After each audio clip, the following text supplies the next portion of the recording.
Ivanka Trump lost her composure during an interview with Cosmo. Now, that's Cosmopolitan magazine, and one of their reporters had the audacity to ask her some tough questions about Trump's policy on paid maternity leave, and Ivanka Trump did not like it.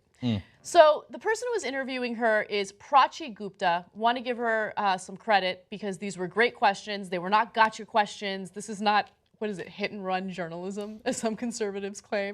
Drive-by journalism. Yeah, drive-by journalism. I still don't know. I don't even know what that means. But nonetheless, these are good questions that you would expect from the Washington Post, New York Times. In this case, Cosmo was asking it. Now, here's what happened. Now, Donald Trump's Ivanka-backed plan proposes 6 weeks of paid unemployment benefits for women who physically give birth to a child, paid for by cutting fraud in the unemployment insurance system.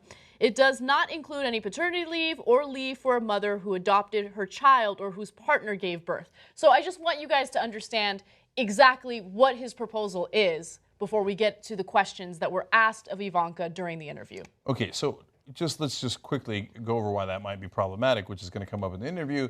So guys don't get any paternity leave. So by the way, if you're a gay couple, two husbands, you're not part of this at all. There's no family leave. Sad day for you. If you're a man, you're not covered. If you are a woman who didn't physically give birth, you are not covered. This is specifically for women who give birth, and that's it, which I think is unfair, okay? It takes more than just a woman to raise a child. So anyway, but let me move on. Okay. So here's the question that Gupta first asked. Paternity leave is said to be a great factor in creating gender equality. So I'm wondering, why does this policy not include any paternity leave? Ivanka Trump responds, this is a giant leap from where we are today, which is sadly nothing. Both sides of the aisle have been unable to agree on the issue, so I think this takes huge advancement, and obviously for same-sex couples as well, there's tremendous benefit here to enabling the mother to recover after childbirth.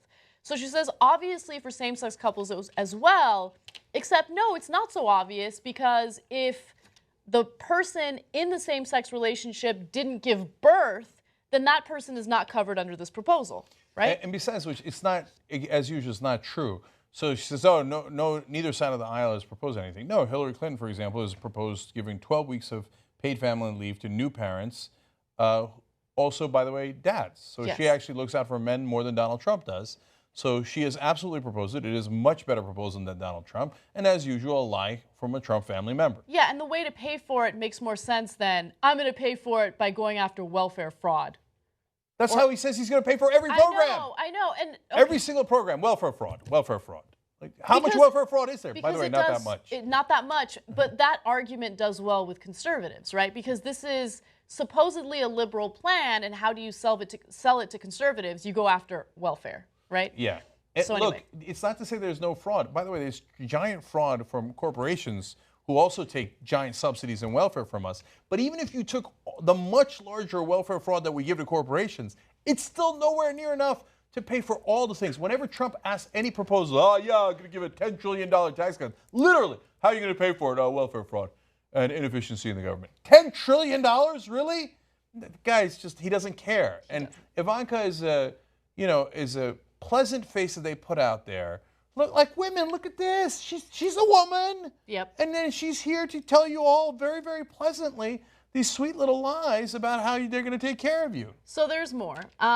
The reporter follows up her answer by saying, okay, so when it comes to same sex, and I guess at this point Ivanka interrupts her and says, so it's meant to benefit, whether it's in same-sex marriages as well, to benefit the mother who has given birth to the child if they have legal married status under the tax code.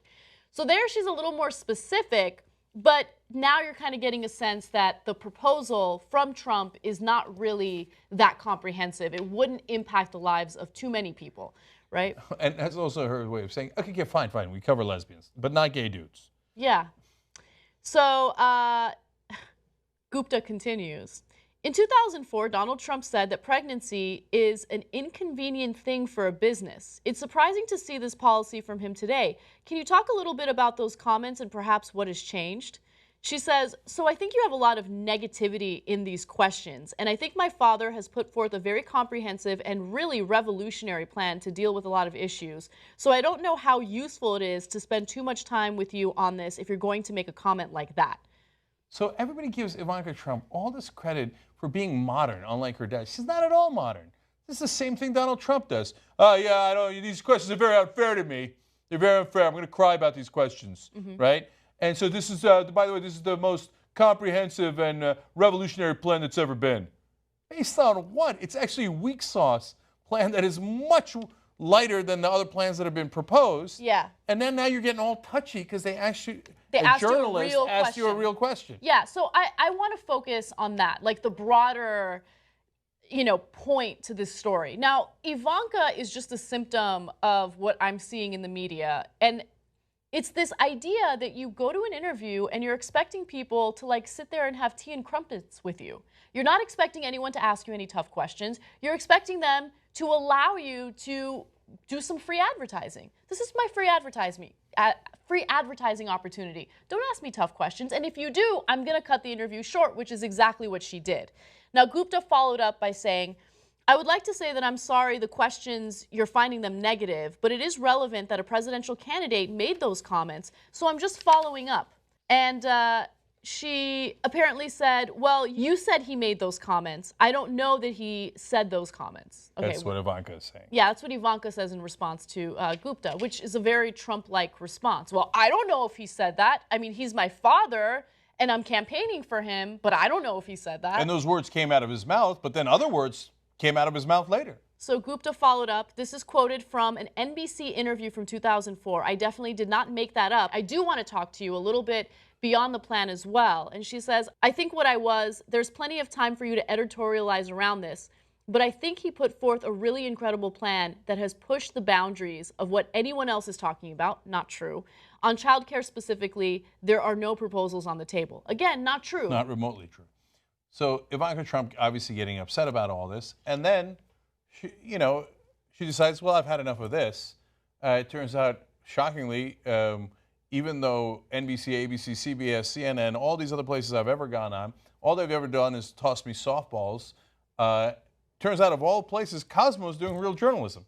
So, no, I won't stand for it. And she left. She left. Yeah. She walked out. So, I mean, this is what our sorry state of journalism has come to, that you need Cosmo to step up to the plate because the rest of the mainstream media is so pathetic in their quest for having the Trumps on and access to the Trumps. And by the way, definitely to the Clintons as well. I just did a story the other day about how CBS edited a Bill Clinton interview to take out things that he didn't want in the interview. So we're left with Cosmo. And so God bless the reporter here. Wonderful job. Really good job. And by the way, how did the rest of the media respond to this interview? Well, Forbes put out some sort of editorial, and the title of it was, Ivanka Trump showed Cosmo how a person with class behaves. What? Hold on. Oh, but grotesque. They deleted it. Now if you click on that link, you get a 404. Gee, I wonder why they deleted it. Maybe because they realized that is a ridiculous argument to make. A journalist should do his or her job by asking questions regarding policy to anyone affiliated to a campaign, right? And by the way, so we're giving Prachi Gupta a lot of credit here, and she deserves it because she's outclassing the rest of the media. But these are not complicated questions. These are not like, wow, I really dug in here and found something that nobody else had found. These are all public record. Everybody has them. I know that he said those things. Anyone who does any cursory research on this. But our state of journalism is so pathetic that when you just simply Google something and you find out what he said in an interview and you ask that simple question, it's like journalism 101. Yeah. People in the establishment are like, how dare you? Don't you know we're above the law and we're above getting asked uncomfortable questions? I'm never going to get interviewed by you guys again. I'm never going to appear on these shows again. Look, they have the power because they have the access, but the media shouldn't be obsessed with the access. If you can't get the interview, that's fine. You can still do journalism without getting the interview. But they believe they can't, by the way. And last thing about the power dynamics, because it is what's driving this. Cosmo probably thinks that this is the one shot they've got in this, certainly in this election cycle, right? With a Trump, with Ivanka Trump, whoever it might be. So you might as well take your shot. CNN thinks I got to get them on tomorrow and the day after that, et cetera. And if I don't have them on, nobody will watch me. So what do you need? Yes, sir. Absolutely, Mr. Trump, sir. Yeah. You would like me to hire your former campaign manager who's still on your payroll and is legally not allowed to say anything bad about you. Yes, sir. You'd like me to pay him a lot of money? Absolutely, sir. I'll hire Corey Lewandowski right away, sir. So this is how we have the sellout BS media that we have. They suck at their jobs. There's so much more content if you're a member of the Young Turks. You get the post games, you get live interviews. I forgot the other things you get, but they're awesome. TYTnetwork.com/join.